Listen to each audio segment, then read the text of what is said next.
Welcome back and greetings from a very, very cold Davos this morning, and it is snowing as you can see. Joining me now for a perspective on the energy and commodity markets is Fatih Birol of the IEA. Mr. Birol, always a pleasure. Many, many thanks. It's snowing here in Davos. But what's the outlook now as far as the energy markets are concerned in 2025, given all the developments that have taken place? Yeah.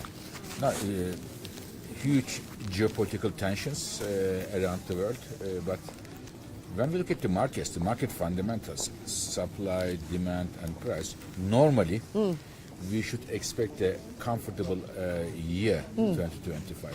In terms of oil, for example, demand of oil is getting weaker because of Chinese economy slowing down mainly, and a lot of electric cars coming in the picture. And in terms of the production, we see huge amount of oil coming from US, Canada, Brazil, from the Americas, American continent. And as a result, we expect, as we said also last year when we were here, a more comfortable market. And as you know, in the Middle East there is a war, and oil prices are still $70 in the past. Remember, when there was 1/10 of this tension or conflict, oil prices rocketed up, and therefore comfortable oil markets, and same for natural gas markets, especially starting from 2026 and beyond, because again, huge amount of LNG coming from US and Qatar, 2026, 27, 28, and the countries like India, major LNG importers, should make their calculations according to the new wave of LNG supply coming from these countries. Well, I'll talk to you about the LNG supply in just a second, but let's talk about the implications and the impact of what's happening with sanctions on Russia and how that's expected to play out as far as the energy markets are concerned. So the sanctions on Russia, how far it will go and how long it is going to last is still not clear. And it's also not clear if there will be additional sanctions and at each level to Iran. This can have an implication for the oil picture I have highlighted. But leave aside these geopolitical issues, when we look at the market fundamentals, I expect 2025 would be a rather comfortable market. A comfortable market as far as oil prices are concerned in 2025, given the supply-demand dynamics. Like 2024 last year. Like 2024, absolutely. But let's talk about the promise that President Trump is making now and how that could potentially impact the energy markets as well. So these are very new announcements coming from the United States. We need time to see how these are going to affect the markets. One needs to look at it and study the impacts. Absolutely, assessment required at this point in time. India, let's talk about India. We've got the India Energy Week coming up in February as well, both in terms of the market, also in terms of renewable capacity and the aspirations that India has. How are you looking at the story today? India's economy needs to grow, continue to grow at a good pace. India is a very important member of the international community and has obligations for addressing the environmental issues as a developing nation. But in that context, I expect India Energy Week will be very important, especially highlighting the growing role of clean energy playing in India. According to our numbers, the clean energy investments in India 2024 last year increased by 40%, 40%. As such, India is one of the global leaders of clean energy investments around the world, especially for renewables. But my expectation from India is hopefully India will soon give an even more serious look at the electric cars.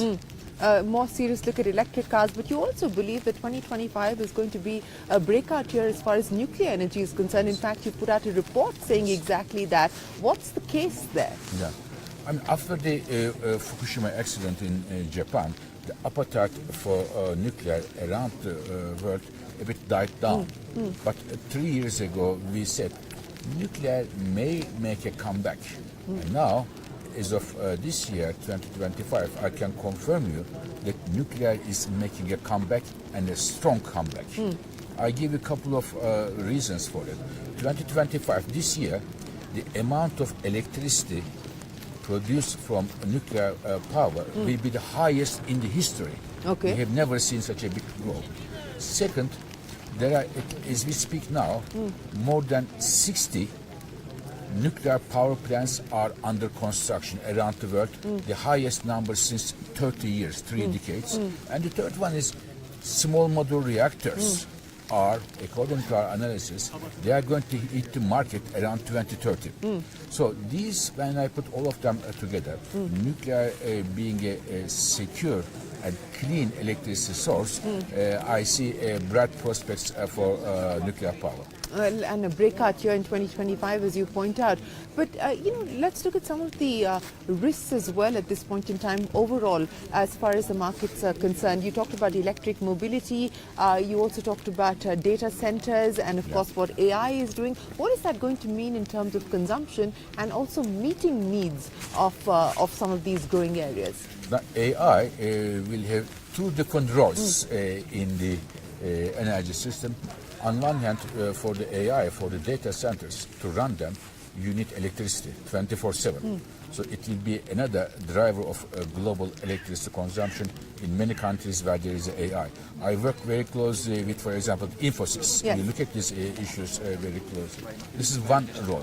The second role is AI, the artificial intelligence, can help us to run our electricity systems in the most optimal way. AI can help us to find the most cost-effective way of battery chemistry, so then bring the price down. So two roles for AI. On one hand, a real consumer of energy, and at the same time, on the other side, making energy use much more efficiently and energy production much more efficient and much more smart. Much more smart. Let me end by asking you, Fatih Birol, for the headline for 2025 as far as the energy markets are concerned. Lots of uncertainties, but there are some certainties as well, such as energy security, climate change, and affordability. But thank you very much for joining us on a very snowy Davos morning here. Thanks, Thank you. and appreciate your time. Look forward to seeing you in India. With that, it is time for us to take a break here on CNBC-TV18. The conversations will continue from Davos. We're back in a moment with more.